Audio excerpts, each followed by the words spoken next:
Are you ready? Okay. All right. Let's do this. Jaime, you ready? Okay. Hello, IAB TV. I'm here with my favorite Colombian bowlers, Clara and Paola. How are you guys doing? We are doing good, Dee. Good. And we're going to be doing this interview in English. I hope that's okay with you guys. We'll try. We'll try. See. We can have subtitles if those at home can't understand you. Now, I have known Paola and Clara for probably over 10 years. We've bowled against each other, and Paola and I bowled together at the University of Nebraska. So very good friends of mine. Thank you for doing this interview with me. A pleasure. I wanted to ask you guys a couple questions about coaching in general. Obviously, to get to the level that you guys have gotten, you've had to have some really good coaches in your life. Is there one particular coach that stands out? It could be from when you were a younger bowler, or maybe it's today's coach. Tell me a little bit about the coach that stands out in your mind. I definitely really thankful with the University of Wichita, with Coach Shell and Coach Vadakin. They definitely helped my game to be in the next level and at an elite level. And I will have to say Rick Benoit right now also. What do you think is the number one thing that you've learned, like the most important factor that you've learned from a coach? Here in the States, the versatility of a player, how important it is, and how to read the lanes better. Definitely. Paola? In my case, I think my dad and my brother are the ones who started me in this and helped me the most. And then obviously in the University of Nebraska, Coach Straub and Coach Cuempa. And now Rick Benoit has helped all of us.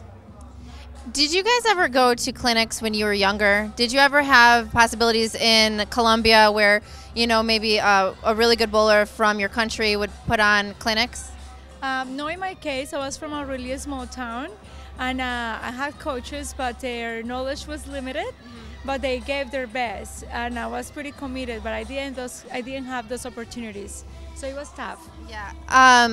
How important is it for now for youth bowlers of today to really have good coaches in their lives? And what can they do to make sure that they're, you know, number one from their area? Is there any advice that you have for them? It is very important. For example, in Colombia, in these days, they have a really good clinic in Bogota. The kids are going overseas to bowl. Now here we have two young Colombians from 15 and 17 years old. So that's very important to get experience to bowl in other environments and to bowl and know to read the lanes. So that's very important. Have you guys done much coaching? I have help. I have done some with Turbo, and I live in Austin, Texas now, and I give some coaching lessons there. But definitely for the young kids in the States, they definitely should try to find clinics around their area, because it's really important to learn the right technique since they are young, and not have to fix it later on, because it's a lot more difficult. The best thing is to learn it the right way. That's a really, really good point, because it's like a clean slate. Exactly. If you don't have any habits you have to unlearn, that it makes it a lot easier. I had to work so hard to fix my game to make it the right way, and I have never even had it that way. But I only wish I would have learned it the right way when I was little. Yeah, I think we all feel that way. There's always things in our game that, you know, if that coach didn't teach me, you know, to pull down from the top of my swing, the coach never taught me that. It's just something that you develop. But it's true. If you get a coach really early in your bowling life, you're just much better off. And you learn things, I think, a lot quicker, too. For sure. Is there one piece of advice that you can give to a youth bowler coming up, whether it has to do with coaching or maybe your favorite tip that you work on with other bowlers, you know, from where you're from? Is there anything that you can think of that would help our viewers at home also? If there was one thing that you could give them, or a nugget of information that you think would make them an immediate better bowler, what is it? I don't know if an immediate a better bowler, but I would say that discipline, a lot of training. I have always been a committed bowler. I have spent a lot of time training, and I would say that I have accomplished the goals that I have done in my career because of my commitment to the sport. So I would definitely suggest that if they want to be good, a lot of discipline and a lot of practice. Pao? Just not work in the physical game. Try to think about other things like the mental part, and maybe gaining experience in other places. How can they do that? Just bowl any tournament they get a chance, they can. Any tournament. And you've worked with a golf team on their mental game, right? Yes. Tell us a little bit about that and how important it is even in other sports. Well, I used to coach a bowling team in a social club, and they were youth, and then they were like young people and golfers that I helped them with the mental part.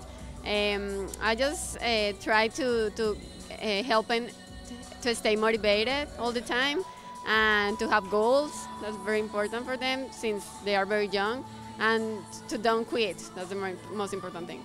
And it's really hard when we're out here competing. We're at the World Series of Bowling, and it's tough. I mean, every single day it's a different pattern, and we're bowling next to the best bowlers in the world. So mentally, you really have to have it together. So what happens when you don't have it together mentally? Like, what goes through your mind, and how do you get out of the funk? Because we all fall in the funk, and I kind of had a funk today, you know. And when you are feeling not yourself, what helps you kind of motivate yourself? Because sometimes it's really hard. You're disappointed and you're frustrated, and the mental game is one of the most important things in the game. I always try to think, most of the time when I'm bowling, I'm trying to say like positive affirmations to myself, but whenever you're feeling bad, I try to breathe a lot until I'm a little bit more calm, and I start thinking about those moments that I have felt great and that I have won, and then look at my goals again and make probably some more realistic goals for the moment, so I can start feeling a little bit better. But it's definitely tough. Just breathing helps a lot, and thinking positive, even though it's tough. Even if you don't feel you can, just say them. Say the positive things, and you will start feeling better. So you don't punch any ball returns? I would say no. We almost did today. Yes. We were crossing together, and it was a really tough day. Really, really tough. But we put it together. Yeah. I don't know if we end up really happy, but it was a rough one. Yeah, but we learned a lot. We did. We learned a lot. Just try to stop the negative thoughts that you have. I don't know, some people do it, they do it in different ways, but just to try to turn those negative things in positive and just to stay motivated. Do you have a message that you want to send to our Spanish-speaking viewers? You can speak in Spanish now. That it has the best clinics in the world. In Spanish. Oh, sorry. I cannot even understand English now at the end of the interview. Sorry. This is your chance to speak your language to our viewers. Espero que todos participen en las clínicas de Di, son muy buenas. Sí, que vengan a las clínicas, que se mantengan jugando mucho y que espero que tengan mucha experiencia en esta clase de eventos. And this is Diandra for IAB TV. Thank you, ladies. Thank you, Di. Gracias.